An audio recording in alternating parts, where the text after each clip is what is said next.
Build the trust they need to encourage people to come forward. You can come forward on Crime Stoppers anonymously. Nearly a week after the mass shooting in a Portland park, city leaders say they're still looking for information from witnesses, but there's something holding them back from coming forward. Good evening. Thanks for joining us, everybody. I'm Steve Dunn. And I'm Catherine Kissel. The mass shooting happened at Normandale Park last Saturday night after a demonstration.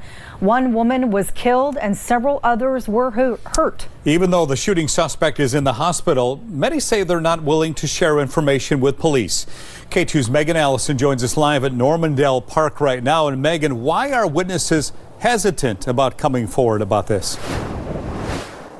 Well, Steve, from Don't Shoot PDX to the ACLU, we heard from several groups today who say it's likely the witnesses are worried about becoming targets if they share information. They're now asking police to build trust within the community. Throughout the week, police said many witnesses of the Normandale Park shooting were not cooperative. I shared this concern with community groups across Portland. Do you think it's possible to get clarity and justice if witnesses don't cooperate in an investigation? Why the conditions have been created where individuals aren't wanting to speak with the law enforcement about this. And I think it's important for the city and city leadership to really reflect on the false demonization of protester, Black Lives Matter movement individuals, communities of color, over the years. I asked police if they could address this issue on Friday. Officers responded with a statement saying in part, quote, "We know that there are tensions with some members of the community and some do not feel comfortable talking to us. We hope that through continued dialogue, we can show that we do our work and pursue investigations without regard to political affiliation or involvement in lawful free speech activity." Other activists tell us fear is likely playing a role as well. There is this context and environment of threats and doxing towards Black leaders and communities who are fighting for racial justice, but also the allies of this work. I also shared this criticism with the mayor, who shared his own statement. It says in part, quote, "The city is working with state and federal law enforcement to ensure that those who are engaged in extremism are held responsible." At this point, no. I asked OHA that question this morning. Is it going to change its mask guidance to better align with this new CDC framework? OHA says it is reviewing that new framework, but at this point, it is sticking with that March 19th date to make masking optional.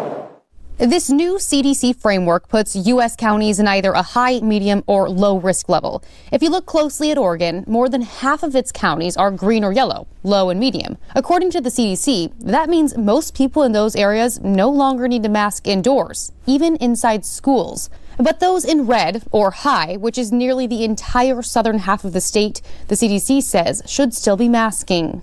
Since July 2021, CDC recommended universal masking in schools no matter what level of impact COVID-19 was having on the community.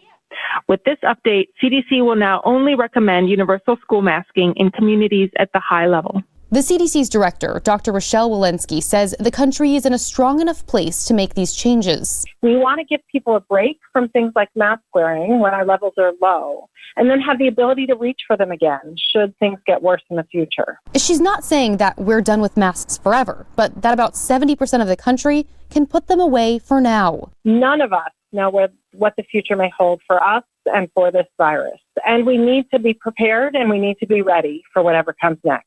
Despite the new guidance, Oregon still has a law requiring indoor masking. The state, at this point, not planning to lift the indoor mask mandate until March 19th. Well, to give you an idea of how OSHA classifies workload, what I'm doing here, writing the story on my computer, that would be considered resting work. If I got up and walked around the newsroom, opened some file drawers, that might be light work, and it just goes on from there. Well, OSHA is taking public comment on some new proposed rules about worker safety during wildfire season. And one thing the public seems to agree on is that when it's hot and smoky, work is work. I believe the people should be protected and not the activity. Oregon OSHA is in the middle of getting public input on new heat safety rules right now. The rules call for providing shade, water, rest breaks, illness prevention, things like that, things employers would have to provide. Well, the rules kick in when it gets 80 degrees or hotter. With more stringent rules, the hotter it gets. But at only 80 degrees, somebody doing resting or light work, well, the rules wouldn't apply. I think it leaves workers without protection at some high temperatures when they could be standing in direct sun and exposed to a lot of risk from heat illness. Some say it should be up to the workers, not the boss, like in one of the proposed options, to know when they need to cool down. People experience heat stress at different levels due to their own metabolism and fitness. For smoky conditions, the rules apply when the air quality index is 101, a level that's unhealthy to sensitive people. The OSU study says that climate change hasn't increased the likelihood of fire, but has increased the likelihood of hot, dry, and windy fall weather.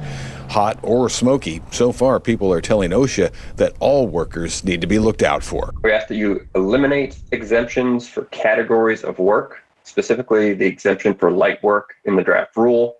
All workers deserve access to water and shade at dangerous temperatures.